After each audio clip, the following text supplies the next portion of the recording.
Hi friends, welcome. My name is Baron and this is my channel where I talk about some book stuff. I'm the Book Baron. Welcome in. So today we're talking about the most disappointing books that I have read in 2023. I thought initially about combining this with my worst of the year, but I feel like most disappointing is more like these are mid books that I expected to be good, right? Like they're not necessarily bad books. That said, I will be complaining about these books because they didn't deliver. They didn't deliver what I was looking for.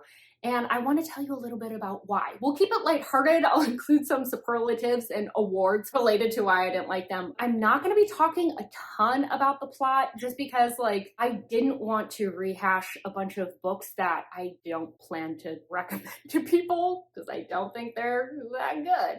So that said, I'm doing some plot stuff, just enough to give you the gist, but it's all from memory. I have no notes about any of these books because reading about the books kind of got me re-flustered again and re-frustrated, and I was like, let's just not put myself through that. That doesn't seem like a fun time, so I just didn't do it. So you may notice that my memory fails me at some point, but I'm doing my best. One last quick note, no DNFs will be included in this. That's going to be a separate video. I'm also not going to include DNFs in my worst of video, so just know that that's all going to be completely separate. Okay, back to what I was saying. Let's move along. I have no idea how many books I have because I literally pulled out all the most disappointing books, and there's the number. Actually, here's the number. There you go. First up, I have Broken Bonds by J. Bree. The superlative I'm giving this one is most likely to make me sympathize with the bully. I was really excited about this series because at the time that this was kind of going through a little bit of a hype cycle, I don't know if the series had been completed or was close to being complete, and I was hearing a lot of good things. I was ready for a new fantasy series at the time, and there was 6 books, so I was like, perfect. Something that I can just dive into and binge. I think the thing that was so disappointing about this series is that it read so young, and that it read almost like YA with spice. The heroine reminds me a lot of those the YA heroines that are really tough, but they're just stubborn. There's a difference between being a strong person and being a stubborn, obstinate person. And I just felt like this kind of leaned a little bit more towards the obstinate side, to the point that I was so frustrated with the heroine at different points that I was sympathizing with the people bullying her. So, that's not good. That's not good. That's not what you want from a book. I don't want to sympathize with the person bullying the heroine. That's not a good sign. That aside, I just was frustrated, with a lot of the actions that the heroine was taking, because it was sort of that, rebel without a cause feel. I did go on and read a few more books in this series. The first and second book felt like a repeat, and I felt like there was a lot of potential for plot, but I didn't really get it until the third book, and then I have to rely on enjoying the character arc or being interested in their story, and I just didn't have that. And this is also why I choose, so there's this slow building of adding people to the group and having all these spicy times, and there's all these different relationships that you need to build. And so if I don't like the central person in the why choose situation, I'm just not gonna like the books. And with her reading YA, I just really felt like I was reading about a high schooler or a child, and then it just felt at odds with the spicy scenes. And I've really rambled about this because I just didn't get this book. I didn't understand why it was hitting with so many people. Moving along. Next up, this one hurt. The Confidence of Wildflowers by Macaulay Spencer.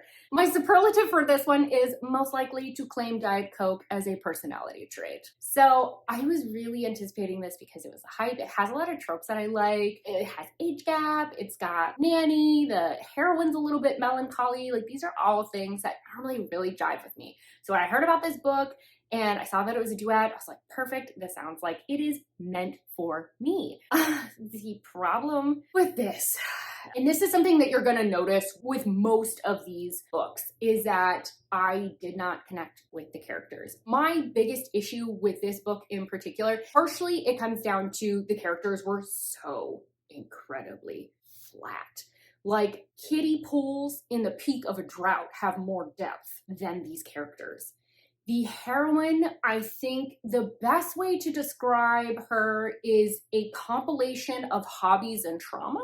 The hero is older and has money, like some money. Like the extent of their chemistry really felt like he buys her stuff and she likes it. You need to give me something else. They sort of bond over their love of his kid, but you can love a kid without like loving the dad or wanting to bang him. It just felt like we never got any deeper. Everything was so generic, like for the most part. Like dialogue was really stiff.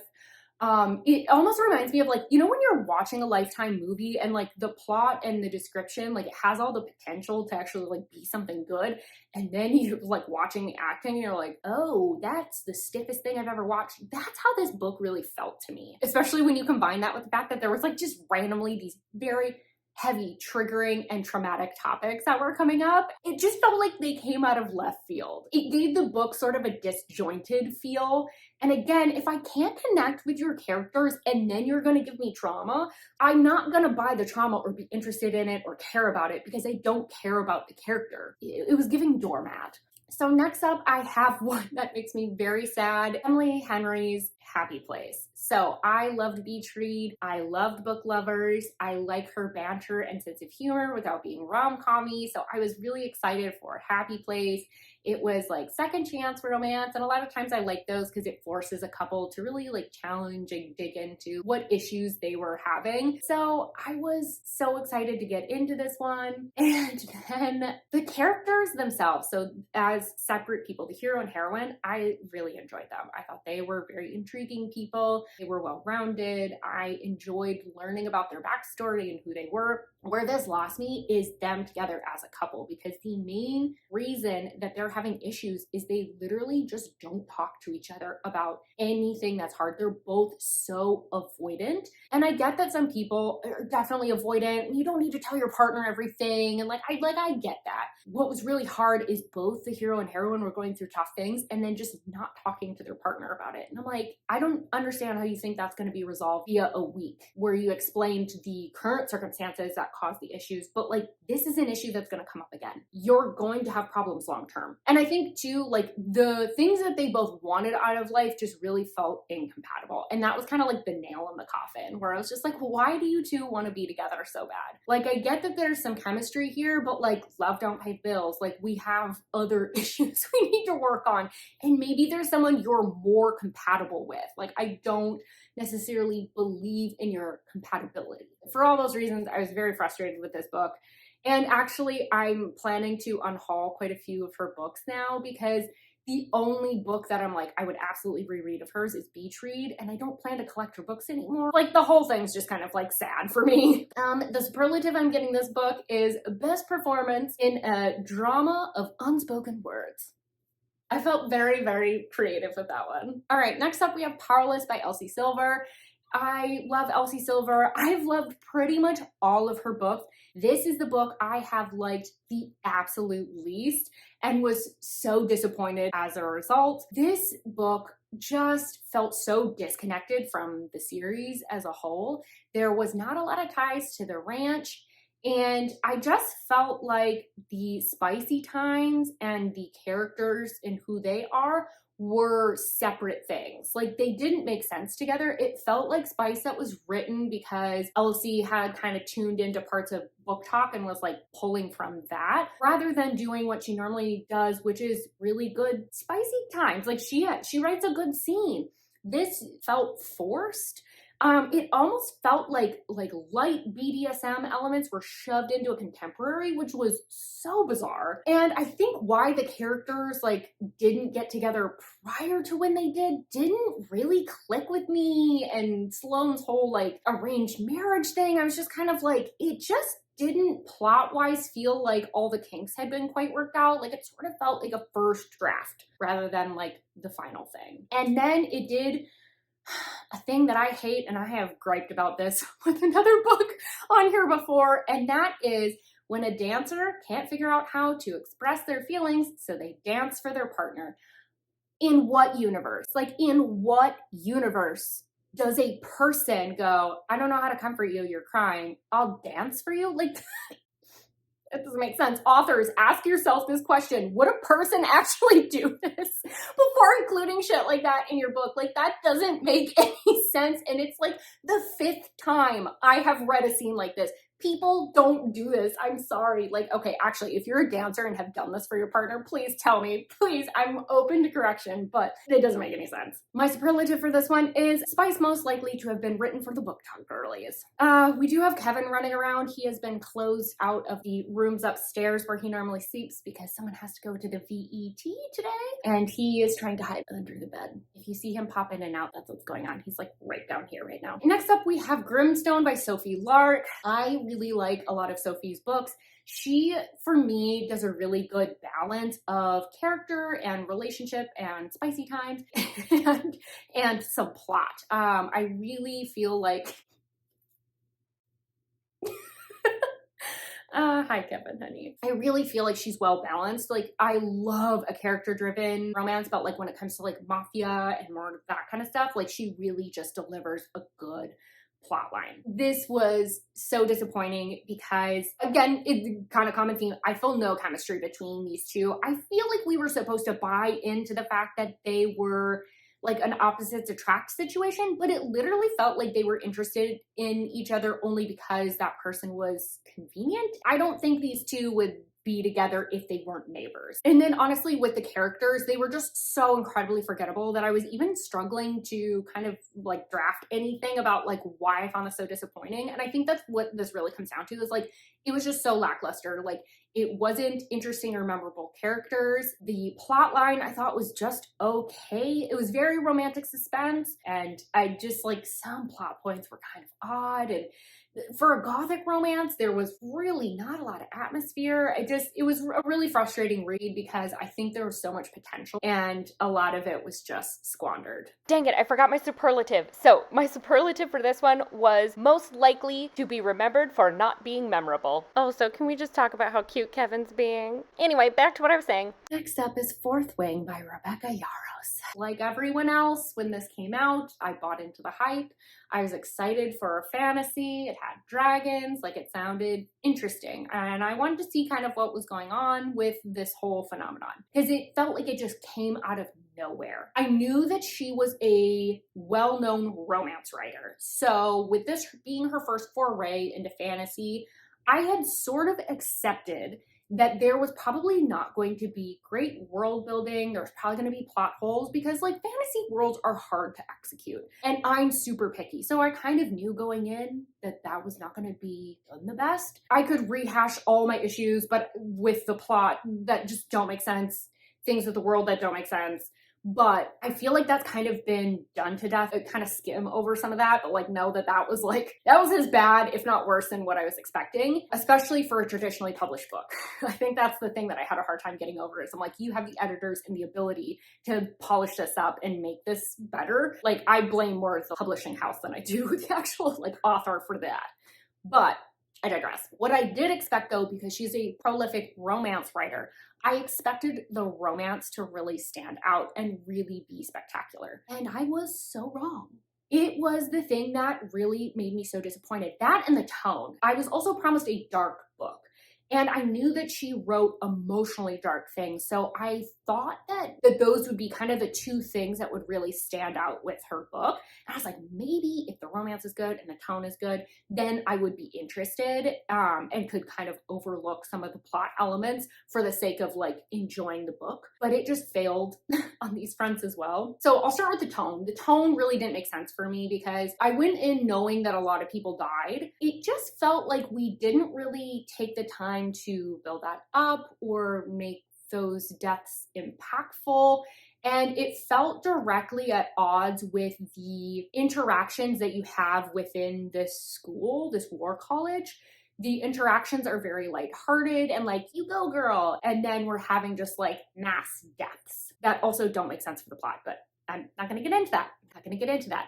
Tonally, it felt very inconsistent. I felt like I was going back and forth, back and forth, back and forth. Like, it felt like YA dark, I think is the best way I can describe it. You're more told that it's dark than it actually being really dark. Hopefully that makes sense. Then with the romance, I don't even think there was ever a connection established. There was sort of like an antagonistic relationship that was going on at the beginning, and then he sort of ended up helping her with her training. But there was not much in terms of emotional connection. Like, I didn't get why these two liked each other other than like they're horny dragons. Passed on horny dragon feelings, which is such a weird choice to make, but I mean, it was made, so that's the book we have. The fact that she is a romance author and didn't sell me on the romance just kind of blew me away. That's ultimately what made me really just go like, what is going on with this book? Like, why do so many people like it? I think that romantic relationship is really what made it disappointing. My superlative for this is most overhyped book. I think that's kind of like general sense that I have about this book. Let's move along. Next up, I have The Rebel King by Gina L. Maxwell. So I was really excited about this book because I liked the first book in the series, which is like Deviant. I don't remember what it was called, actually, now that I'm thinking about Deviant Prince. No. Dark King? I don't remember the name of the first book. That's not a good sign.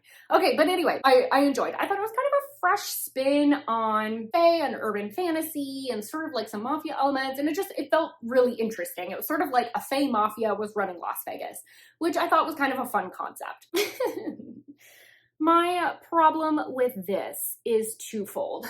One, so the combination that I talked about with the first book, I sort of expected to continue into this one, but then we added even more elements and it felt a little like confused as like what it was trying to do. Because it was like high fantasy and urban fantasy, and there's royalty, and it's sort of mafia, and there's a paranormal element, and there's sort of a mystery, and also some BDSM.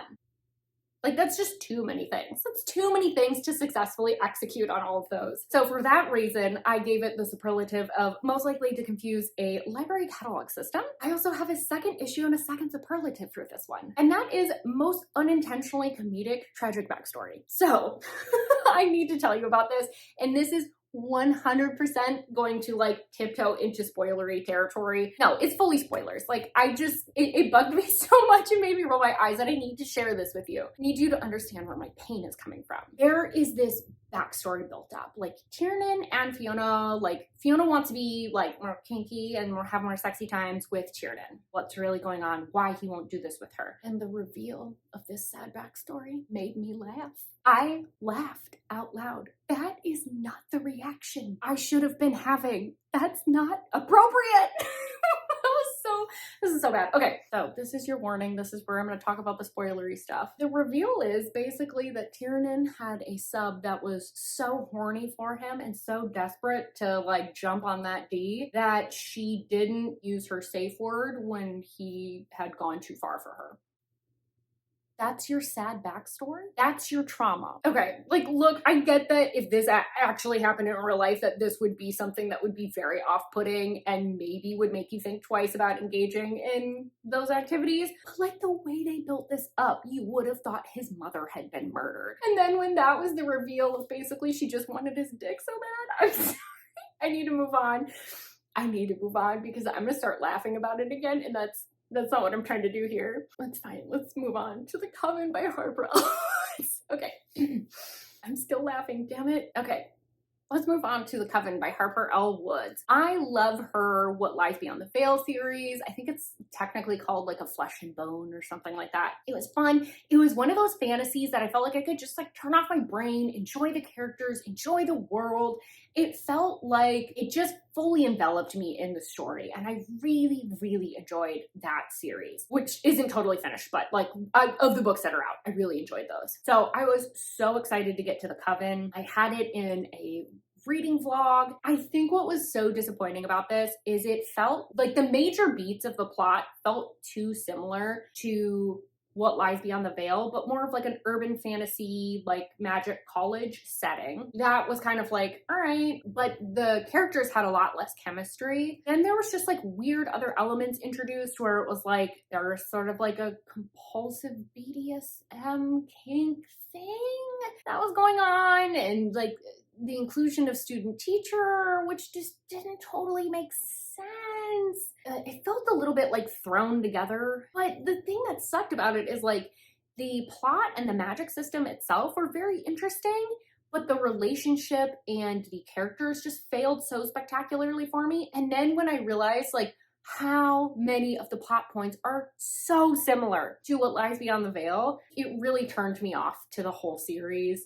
Especially when, again, I didn't like the characters that much and I didn't buy the chemistry. When you do age gap or student teacher or something where it's taboo, you have to convince me of these two people's chemistry beyond like he's sexy because he's older and he has money. Like I need you to really compel me and explain why they would go against social norms and maybe risk their job or maybe like risk their social standing to be with this person. And when you don't do that, it just makes it really hard then to buy the relationship. And that's really what a lot of this came down to. It sucks because I thought the magic system was really entertaining. I thought it was really interesting because it was based on like a reciprocal, you can take from the plants, but you have to give back to the plants. So like you would have to like give your blood to the plant and then maybe you have to eat like some food from the plant in order to be able to like kind of power up. So I liked that system, but the relationship sucked. Oh wait, no, I didn't do my superlative. So my superlative for this one is most likely to make you think you've already read this book before. So move along. All right, next up I have The Nanny. I'm going to breeze through this one. I was so interested in this book. I saw some marketing material for it and it was Nanny that's with a dad that was our #1 client on OnlyFans, but she protected her identity so he didn't know that it was her. And I was like, ooh, what a fun, salacious little plot. The superlative, this book is most likely to double as a sleep aid. This was so boring. This was so boring. I'm going to be harsh on the editing on this book because it is traditionally published. Like you have the resources to tighten this up. It was over 400 pages and the plot I just gave you is the bulk of it.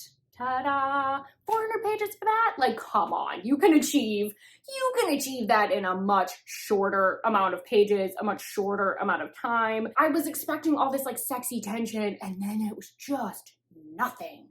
It was so boring and so long and so drawn out. It was not fun. So the result was I was just horrifically bored. I'm going to move along because that one is really just one that I'm so tired of. And lastly, we have Next of Kin by Hannah Bonham Young. So I was hearing amazing things about Hannah Bonham Young's writing in general. She was really kind of having a moment there for a bit on BookTube and on Instagram. And I liked the idea of like two people who are sort of like surprise parents that are trying to figure things out together, right? They're like young and trying to figure out how to be parents, but also like falling in love. Like I thought that sounded very cute. That sounds cute as shit. And my superlative for this one is most likely to increase the heroine's home insurance premium. You may be asking, what are you talking about? Okay, first off, the characters, flatter than the state of Iowa. Corniness, more corn than the state of Iowa. This was a cardboard cutout of a book. Then on top of that, the heroine, like truly the heroine, I couldn't tell you anything about her. She was giving doormat. She served nothing. And I know that was like part of her like journey was supposed to be like her kind of overcoming her doormatness,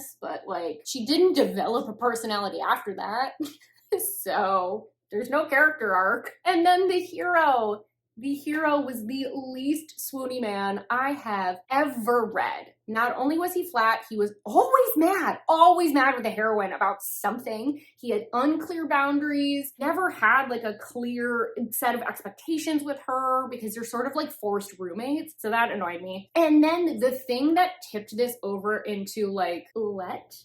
And really made me disappointed with this book was that the hero clearly has anger management issues. He punches a wall while arguing with the heroine. Now, if this was a dark romance, that's intriguing. In a contemporary where there's children in the home? No, I'm gonna shut that down really fast because if he hits the wall, he'll hit you. I'm sorry, that's what it is. And then it's just never addressed. That's not romantic. So that was a hell no. I hated this hero. There was nothing to him. This whole book was just a bunch of nothing and so much potential. And I think that's what makes it disappointing. There's so much potential here with the kids and their interactions and all of that. So those are all of my most disappointing books from 2023.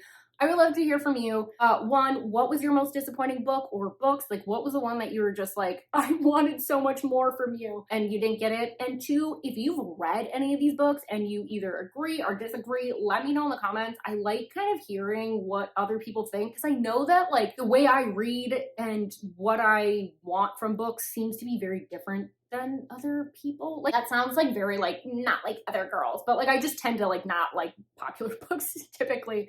So I would love to hear someone else's opinion on these books. Do you agree? Do you disagree? I'm really curious. And don't forget to like this video if you liked it, subscribe if you want more content from me, and I hope I see you in my next video.